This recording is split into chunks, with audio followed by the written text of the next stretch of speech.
সাতক্ষীরা 4 আসনের এমপি গাজী নজরুল ইসলামের আরেকটি ভিডিও ভাইরাল। এমন একটি লম্পট কি করে ইসলামী আন্দোলনে ঠাঁই পেল আমার বুঝে আসে না। এটি হতে পারে একটি হোটেল বা কোচিং সেন্টার। আমার সম্ভবত যতটুকু ধারণা এটা কোচিং সেন্টারই হবে। এই যে এখন ম্যানেজারের কাছে দেখেন কি করতেছে, সেখানে রুম নেওয়ার জন্য কথা বলতেছে এবং ওখানে সিগনেচার করতেছে এই খাটাস নজরুল। দেখেন এই যে এই মহিলাটা আবার গেল আর আবার বেঁধে গেল যে কেউ আসতেছে কিনা। এখন আপনারা বলবেন যে এটা তার দ্বিতীয় স্ত্রী না তৃতীয় স্ত্রী। কয়টা স্ত্রী আছে এই খাটাসের কারবারটা দেখেন। এই যে ম্যানেজারের সাথে এখানে এই সিকিউরিটি গার্ডের সাথে, এটা তো সিকিউরিটি গার্ড সম্ভবত। হ্যাঁ, আর আমি শিওর এটা কিন্তু হোটেল না, এটা হচ্ছে কোচিং সেন্টারই হবে। আচ্ছা, দেখা যাক তারা কি করে। এই যে দেখেন তাদের ম্যানেজারের সাথে এই যে সিকিউরিটি গার্ড, এটা সম্ভবত তার সাথে কথা বলতেছে এবং সিগনেচার করতেছে রুমের ব্যাপারে, কোথায় থাকবে কি করে না করবে। এবার তাদেরকে বললো যান ভিতরে যান। এবার এই খাটাস এই মহিলাটিকে নিয়ে ভিতরে আসবে। এই যে দেখেন আসতেছে, হ্যাঁ এই যে আসতেছে, এই যে খাটাস চলে গেল। দেখেন এখন ওখানে যা কি করে সেটা ভালো করে লক্ষ্য করুন। এই যে আসছে, এই যাইলো, আসার পর দেখেন আর কাণ্ডটা দেখেন, তার কাণ্ডটা দেখেন। ওই ভিতরের দিকে যাবে, হ্যাঁ ওই ভিতরের দিকে যায়। ওখানে কাণ্ড এই ঘোড়া খাটাসের সহ্য হয় না, ওখানে কিন্তু একটু লুচ্চাম্য করবে, ওখানে কিন্তু ধরাধরি করবে। দেখেন ওই যে ওখানে কিন্তু একটু ই করবে। হ্যাঁ এই যে দেখেন হাতে দিয়ে দিচ্ছে। আবার এই যে আবার ওখান থেকে ব্যাক আসতেছে।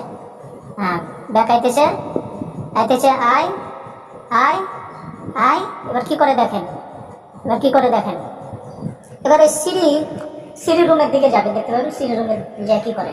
এখানে কি বলতেছে, তারা দুজনে কি কথাবার্তা বলতেছে। দেখেন এমন একটা শয়তান কি করে একটি ইসলামী আন্দোলনে ঠাঁই পাইল, আমি তো অবাক হয়ে যাচ্ছি। এই যে দেখেন,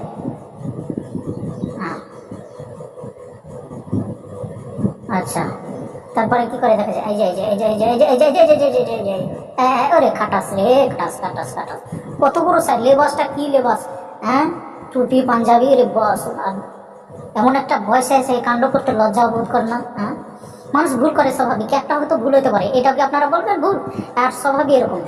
কত মেয়ের সাথে যে আর কত মহিলাকে যে এরকম সেভ করেছে তার কিন্তু আসলে এখন বুঝতে পারা যায়। সে একটার পর একটা ভিডিও এই খাটাস নজরুলের কিন্তু মানে ভাইরাল হতে বদমাইশ।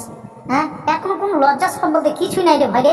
হ্যাঁ অত কমন সেন্স থাকা দরকার। যেখানে সিসি ক্যামেরা আছে, মানুষ যখন আসলে পাপ কাছে যায় তখন বিবেক বুদ্ধি মনে উঠে যায়। এখানে সিসি ক্যামেরা, একটা হোটেল বা কোচিং যেখানে সিসি ক্যামেরা আছে, এইখানে ডাইনিংয়ে বসে এগুলাকে কি কারবার করতেছে রে, ওয়েটিং রুমে বসে কি কারবারটা করছে।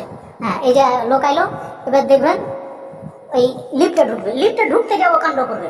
হ্যাঁ লিফটে ঢুকতে যাবো কাণ্ডটা করবে। লিফটের জন্য ওয়েট করতেছে, লিফট আসতেছে। এই ভাইটা কিন্তু বলতেছে কি জানি কি বলতেছে, আর ওরা শুনতেছে। হ্যাঁ লিফটটা আসলে উঠে চলে যাবে। হ্যাঁ চলে এসে লিফটে এসে যান লিফটে যান, লিফটে। হ্যাঁ এই যে লিফটে ঢুকলো। হ্যাঁ এই ভদ্রলোক কিন্তু সিঁড়িটা উঠে গেল, সিঁড়িটা উপরে উঠলো। এরাও কিন্তু উপরে উঠতেছে, তো এটা বুঝলাম না ওরা এটি গেল আর ওরা কিন্তু সিঁড়িতে গেল। হ্যাঁ কয়তলাতে এটা বলা যাচ্ছে না। আচ্ছা এই যে বাড়াইছে, এই যে দেখেন সামনে বরাবর এটা কোচিং সেন্টার। বলতেছি যে কোচিং সেন্টার এখানে কিন্তু অনেক ছাত্রীরা করতেছে। আর এই যে বুড়া খাটাস আর এই মহিলা কিন্তু আইলো, যে মধ্যে দেখে লম্বা করে মধ্যে ঢুকে চলে আলো। চিন্তা করেছেন কত বড় বদমাইশ সেই